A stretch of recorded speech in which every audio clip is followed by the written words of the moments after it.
മൂക്കടപ്പ്, തുമ്മൽ, കൊച്ചുകുട്ടികൾക്ക് മൂക്കൊലിച്ചുകൊണ്ടേയിരിക്കുക, നിർത്താതെയുള്ള ചുമ, കഫക്കെട്ട്, ചിലപ്പോൾ അത് ശ്വാസം മുട്ടിപ്പോകുന്ന പോലത്തെ അവസ്ഥ, വീസിങ് സൗണ്ട് വരിക, ശ്വാസം എടുക്കുമ്പോൾ എന്നിങ്ങനെ ഒരു ശബ്ദം ഉണ്ടാവുക, വിട്ട് ഇൻഫെക്ഷൻസ് വരിക, പനി, എല്ലാ ആഴ്ചയെന്ന് പറഞ്ഞതുപോലെ പനി വരിക, മാസത്തിലൊരിക്കലെങ്കിലും ന്യൂമോണിയ പിടിപെട്ട് ആശുപത്രിയിൽ അഡ്മിറ്റ് ആവുക, ഇങ്ങനെയുള്ള പല വിധത്തിലുള്ള ശ്വാസകോശ രോഗങ്ങളുമായിട്ട് കഷ്ടപ്പെടുന്ന ഒരുപാട് പേരുണ്ട്.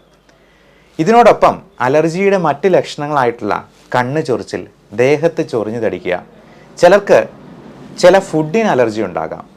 ഉള്ളിലോട്ട് ഈ ഫുഡ് ചെല്ലുമ്പോൾ നമ്മുടെ ആമാശയത്തിലും കുടലിനും ഉള്ളിലുമൊക്കെ ചുവന്ന് തിണർത്ത് വരിക, അൾസേഴ്സ് ആയിട്ട് വരിക, അതുകൊണ്ടുണ്ടാകുന്ന ഗ്യാസ്ട്രൈറ്റിസ്. നമ്മൾ മനസ്സിലാക്കാത്തൊരു കാര്യം, നമ്മൾ ഡെയിലി കഴിക്കുന്ന പല ഭക്ഷണങ്ങൾക്ക് പോലും അലർജി ഉണ്ടാവാം എന്നുള്ളതാണ്.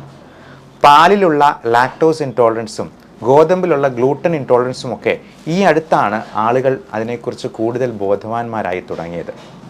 അതുതന്നെ നമ്മൾ പലപ്പോഴും യൂറോപ്യൻസിൻ്റെയൊക്കെ പല വീഡിയോസ് കണ്ടിട്ടും പലതരത്തിലുള്ള ഇൻഫോർമേഷണലായിട്ടുള്ള ലിറ്ററേച്ചർ വായിച്ചും ഒക്കെയാണ് അതിനെക്കുറിച്ച് മനസ്സിലാക്കിയിട്ടുള്ളത്.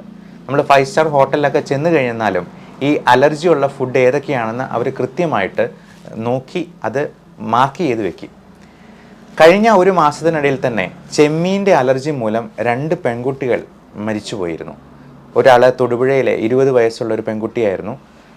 ഈ അലർജി മൂലം പെട്ടെന്ന് ശ്വാസമുട്ടലുണ്ടായി ശ്വാസകോശത്തിൽ ആകെ മൊത്തം നീർക്കെട്ടുണ്ടാവുകയും ഈ പൾമണറി എഡിമ തന്നെ പെട്ടെന്നുള്ള പൾമണറി അറസ്റ്റിലേക്ക് നയിക്കുകയും ഈ റെസ്പിറേറ്ററി ഫെയിലിയർ മൂലം മരണം സംഭവിക്കുകയാണ് ചെയ്യുന്നത്. മരണം സംഭവിച്ചാലും ഇല്ലെങ്കിലും ഈ അലർജി എന്ന് പറയുന്നത് നമ്മളെ ജീവിതകാലം മുഴുവൻ പിന്തുടരുന്ന വളരെ മുരഞ്ഞ ഒരു അസുഖമാണ്. എന്നാൽ അലർജി നമുക്ക് മുഴുവനായിട്ടും ക്യൂർ ചെയ്യാവുന്ന ഏറ്റവും പുതിയ അലോപ്പതി ചികിത്സയാണ് ഇമ്മ്യൂണോ തെറാപ്പി എന്ന് പറയുന്നത്. ഈ അലർജി എന്ന് പറയുന്നത് ശരീരത്തിൻ്റെ അമിതമായ പ്രതികരണശേഷി കൊണ്ടുണ്ടാകുന്നതാണെന്ന് നമുക്കറിയാം.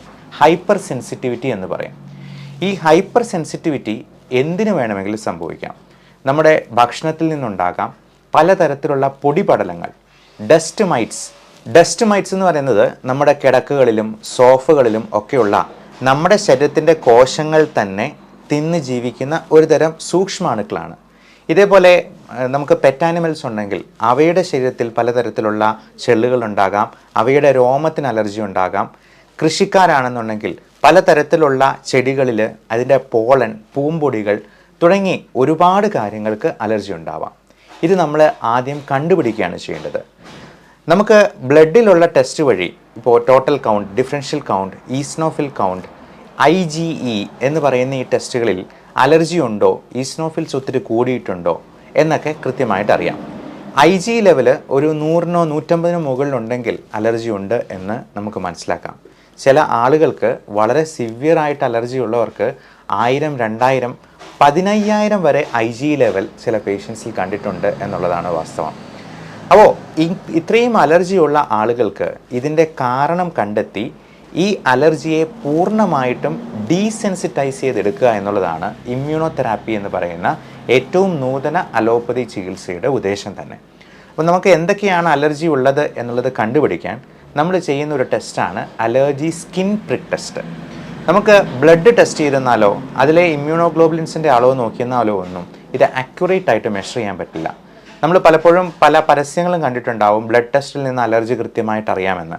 പക്ഷേ അത് IMAയോ മെഡിക്കൽ കൗൺസിലോ അപ്രൂവ് ചെയ്തിട്ടുള്ളൊരു ടെസ്റ്റ് അല്ല. അതിപ്പോൾ നിലവിലില്ല, അത് ബാൻഡാണ്.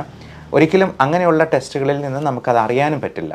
നമ്മൾ ഈ സ്കിൻ പ്രിക് ടെസ്റ്റിൽ മനസ്സിലാക്കുന്നത് ഈ മരുന്നിൻ്റെ ടെസ്റ്റ് ഡോസ് ഇടുന്നത് പോലെ ഓരോ സാധനങ്ങളുടെയും റിയാക്ഷൻ നോക്കി മനസ്സിലാക്കുകയാണ് ചെയ്യുന്നത്.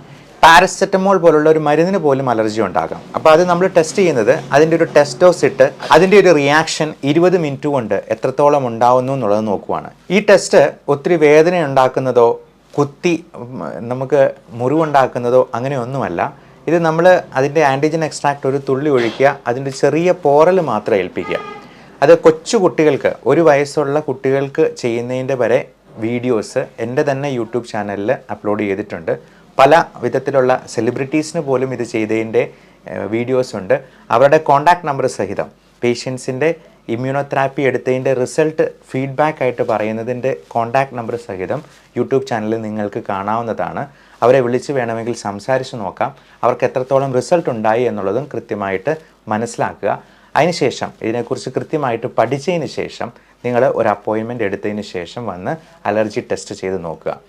Igയുടെ ലെവൽ നമ്മൾ കൃത്യമായിട്ട് മെഷർ ചെയ്തെന്നാൽ അലർജി ഉണ്ടോ എന്നുള്ളത് നമുക്ക് കൺഫേം ചെയ്യാനായിട്ട് പറ്റും. ഇമ്മ്യൂണോതെറാപ്പി എന്ന ട്രീറ്റ്മെൻറ്റ് കൊണ്ട് നമ്മൾ ചെയ്യുന്നത് അലർജിയുടെ കാരണങ്ങളായിട്ടുള്ള വസ്തുക്കളെ നമ്മൾ ചെറിയ ഡോസിൽ അത് തുള്ളി മരുന്നായിട്ട് നാവിനടിയിൽ ഇറ്റിക്കുകയാണ് ചെയ്യുന്നത്. ഇപ്പോൾ ഏറ്റവും നൂതനമായിട്ടുള്ള രീതിയിൽ സബ്ലിംഗ്വൽ ഇമ്മ്യൂണോതെറാപ്പി, സ്ലിറ്റ് എന്ന് പറയുന്ന ഒരു രീതിയിലാണ് നമ്മൾ മരുന്ന് കൊടുക്കുക. അതുകൊണ്ട് കുഞ്ഞു വാവമാർക്ക് പോലും ഇത് നാവിനടിയിൽ ഇറ്റിച്ച് കൊടുക്കാനായിട്ട് സാധിക്കും. അത് എല്ലാ ദിവസവും കഴിക്കേണ്ട കാര്യമില്ല. നമ്മൾ ആഴ്ചയിൽ 2-3 ദിവസം മാത്രം ഇത് കൃത്യമായിട്ടുള്ള ഇടവേളകളിൽ ഇതിൻ്റെ ഡോസ് പതുക്കെ കൂട്ടി കൊണ്ടുവരുന്ന ഈ അലർജിയെ ഡീസെൻസിറ്റൈസ് ചെയ്യുകയാണ് ഈ പറയുന്ന ട്രീറ്റ്മെൻറ്റിൽ ചെയ്യുന്നത്. പണ്ട് ഇത് ഇഞ്ചക്ഷനായിട്ട് മാത്രമേ ഉണ്ടായിരുന്നുള്ളൂ. എന്നാൽ ഇപ്പോൾ നമുക്ക് ഇഞ്ചക്ഷൻ്റെ ആവശ്യമില്ല. പണ്ടൊക്കെ ആഴ്ചയിൽ 2-3 പ്രാവശ്യം ഹോസ്പിറ്റലിൽ പോയി ഇഞ്ചക്ഷൻ എടുക്കുക എന്ന് പറയുന്നത് വളരെ ഡിഫിക്കൽട്ടായിട്ടുള്ളൊരു കാര്യമായിരുന്നു. ഇന്ന് വളരെ ഈസി ആയിട്ട് നമ്മുടെ വീട്ടിൽ നിന്ന് തന്നെ ഇത് ചെയ്യാവുന്നതാണ്. ഇതുവഴി നമുക്ക് അലർജിയെ പൂർണ്ണമായിട്ടും ഡീസെൻസിറ്റൈസ് ചെയ്യുകയും കാലങ്ങളോളം നമ്മുടെ ആയുസ് അവസാനിക്കുന്നിടത്തോളം നിൽക്കാവുന്ന അലർജി നമുക്ക് പൂർണ്ണമായിട്ടും ചികിത്സിച്ച് ഭേദമാക്കാനും കഴിയും. ഇപ്പോൾ ഇതിനെപ്പറ്റിയുള്ള കാര്യങ്ങൾ പൂർണ്ണമായിട്ടും മനസ്സിലാക്കിയതിന് ശേഷം അപ്പോയിൻമെൻ്റ് എടുത്ത് നമ്മളെ വന്ന് കാണുക. ഇത് എറണാകുളത്തോ കോഴിക്കോടോ അല്ലെങ്കിൽ ബാംഗ്ലൂർ പോലുള്ള വലിയ സിറ്റീസിലോ ഒക്കെ ഇത് ചെയ്യുന്നതാണ്. അപ്പോൾ നമ്മൾ ഇമ്മ്യൂണോതെറാപ്പി എന്ന ചികിത്സ വേണോ എന്നുള്ളത് നമ്മൾ രണ്ടാമത് തീരുമാനിച്ചാൽ മതി. ആദ്യമേ നമ്മൾ അലർജിക്ക് കാരണമായിട്ടുള്ള വസ്തുക്കളെ കണ്ടുപിടിച്ച് അത് പൂർണ്ണമായിട്ടും ഒഴിവാക്കിയെന്നാൽ തന്നെ ഒട്ടനവധി അലർജി നമുക്ക് അതിൽ നിന്ന് മാറ്റാനായിട്ട് പറ്റും. കൂടാതെ ഇതിന് വേണ്ട വൈറ്റമിൻ സപ്ലിമെൻറ്റ്സും കൂടി നമ്മൾ എടുക്കേണ്ടതായിട്ടുണ്ട്. മെയിനായിട്ടും vitamin A, vitamin C, vitamin D3, zinc പോലുള്ള minerals, vitamin E, omega-3 fatty acids, ഇതെല്ലാം നമുക്ക് ചിലപ്പോൾ ഭക്ഷണത്തിൽ നിന്ന് അത് കൂടുതലായിട്ട് കഴിക്കാൻ പറ്റാതെ വരും. കാരണം ഒരുപാട് ആളുകൾക്കും സിട്രസ് ഫ്രൂട്ട്സിന് അലർജിയുണ്ട്. നാരങ്ങ, ഓറഞ്ച്, പൈനാപ്പിളിൻ്റെയൊക്കെ മുള്ളു പോലുള്ള സാധനത്തിന് ഒരുപാട് പേർക്ക് അലർജി കാണാറുണ്ട്. അതുകൊണ്ട് തന്നെ നമ്മൾ ചിലപ്പോൾ ഇതിൻ്റെ ബയോ അവൈലബിലിറ്റി കൂട്ടാനായിട്ടും നമ്മുടെ ശരീരത്തിന് ആഗിരണം ചെയ്യാൻ പറ്റുന്ന രീതിയിലും വൈറ്റമിൻ ടാബ്ലറ്റ്സ് ആയിട്ട് തന്നെ സപ്ലിമെൻറ്റ് ചെയ്യേണ്ടതായിട്ട് വരും. അതേപോലെ തന്നെ അലർജി ഉള്ളവർക്ക് ഇൻഫെക്ഷൻസ് പിടിപെടാൻ സാധ്യത വളരെ കൂടുതലാണ്. ഇപ്പോൾ ഒരിടത്ത് പെട്രോൾ കിടക്കുന്നത് പോലെ അടുത്തൂടെ ഒരു തീപ്പൊരി പോയെന്നാലും കയറി പിടിക്കുന്നത് പോലെയാണ് അലർജി ഉള്ള ഒരാൾക്ക് റെസ്പിറേറ്ററി ഇൻഫെക്ഷൻസ് വരാനുള്ള സാധ്യത കൂടുന്നത്. മെയിനായിട്ടും ഇൻഫ്ലുവൻസ, ന്യൂമോകോക്കസ് പോലുള്ള വാക്സിനേഷൻസ് അവൈലബിൾ ആണ്. നമുക്ക് ഇത്തരത്തിലുള്ള വാക്സിനേഷൻ കൊണ്ട് തന്നെ ഒരു 60-70% ഇൻഫെക്ഷൻസ് വരുന്നത് പ്രിവെൻറ്റ് ചെയ്യാനും കൊച്ചുകുട്ടികൾക്ക് എല്ലാ മാസവും ന്യൂമോണിയ പിടിപെട്ട് അഡ്മിറ്റ് ആക്കേണ്ട ഒരു സ്ഥിതിവിശേഷം പൂർണ്ണമായിട്ടും ഇല്ലാണ്ടാക്കുകയും ചെയ്യാം. അതുകൂടാതെ അലർജിയെ നമ്മൾ പൂർണ്ണമായിട്ടും മാറ്റുന്നതോടുകൂടി ഈ പ്രശ്നങ്ങൾ വിട്ടുവിട്ടുള്ള ചുമ, കഫക്കെട്ട്, ശ്വാസം മുട്ടൽ തുടങ്ങിയ പ്രശ്നങ്ങൾ നമുക്ക് പൂർണ്ണമായിട്ടും തന്നെ ഡീസെൻസിറ്റൈസ് ചെയ്തെടുക്കാം. അത് ഫാമിലിയിൽ തന്നെ ഒരുപാട്, ഇപ്പോൾ അച്ഛനും അമ്മയ്ക്കും അലർജി ഉണ്ടെന്നുണ്ടെങ്കിൽ മക്കൾക്ക് അലർജി ഉണ്ടാവാൻ നല്ല സാധ്യതയുണ്ട്. സഹോദരങ്ങൾക്കിടയിൽ തന്നെ ഒരാൾക്കുണ്ടെന്നുണ്ടെങ്കിൽ മറ്റേ ആൾക്കും വരാം. അപ്പോൾ നമ്മൾ കാണുന്നത് സാധാരണ ഇപ്പോൾ ഒരാൾക്ക് അലർജി ടെസ്റ്റ് ചെയ്ത് ഇമ്മ്യൂണോതെറാപ്പി എടുത്ത് നല്ല റിസൾട്ട് ഉണ്ട് എന്ന് കാണുമ്പോൾ അവരുടെ വീട്ടിലെ മറ്റുള്ളവരെയും കൂടി കൊണ്ടുവന്ന് ട്രീറ്റ്മെൻറ്റ് എടുക്കുന്ന ഒരു സന്തോഷകരമായിട്ടൊരു കാര്യമാണ്. ഇത്തരത്തിലുള്ള പ്രശ്നങ്ങൾ അലർജി രോഗങ്ങളിൽ മാത്രമല്ല പലതരത്തിലുള്ള ഓട്ടോ ഇമ്മ്യൂൺ അസുഖങ്ങളിലും ഉണ്ടാകാം. പലതരത്തിലുള്ള ഭക്ഷണങ്ങളിൽ നിന്ന് വരുന്ന, ഇപ്പോൾ തൈറോയിഡിൻ്റെ ഹാഷിമോട്ടോസ് തൈറോയിഡൈറ്റിസ് എന്ന് പറയുന്ന ഒരു ഓട്ടോ ഇമ്മ്യൂൺ അസുഖമാണ്. അതേപോലെ ഇറിറ്റബിൾ ബവൽ സിൻഡ്രോം പോലുള്ള വയറ് സംബന്ധമായ പ്രശ്നങ്ങൾ. ഞാൻ ആദ്യം പറഞ്ഞ പോലെ നമുക്ക് പറ്റാത്ത ഫുഡ് ഉള്ളിലോട്ട് ചെല്ലുമ്പോൾ നമ്മുടെ സ്കിന്നിൽ റാഷസ് ഉണ്ടാകുന്ന പോലെ നമ്മുടെ ആമാശയത്തിലും കുടലിനുള്ളിലുമൊക്കെ ഈസോഫാജൈറ്റിസ് ആയിട്ട്, ഗ്യാസ്ട്രൈറ്റൈറ്റിസ് ആയിട്ട്, കൊളൈറ്റിസ് ആയിട്ട് ഒക്കെ ഉണ്ടാകാം. ഇത് തന്നെ പലതരത്തിലുള്ള അൾസേഴ്സും പ്രശ്നങ്ങളും ഉണ്ടാക്കുകയും ഇൻഫെക്ഷൻസ് കൂടുതലായിട്ടുണ്ടാവുകയും എച്ച് പൈലോറി പോലുള്ള ഇൻഫെക്ഷൻസിൽ നിന്ന് പെപ്റ്റിക് അൾസറിലേക്ക് നയിക്കുകയും ചെയ്യാം.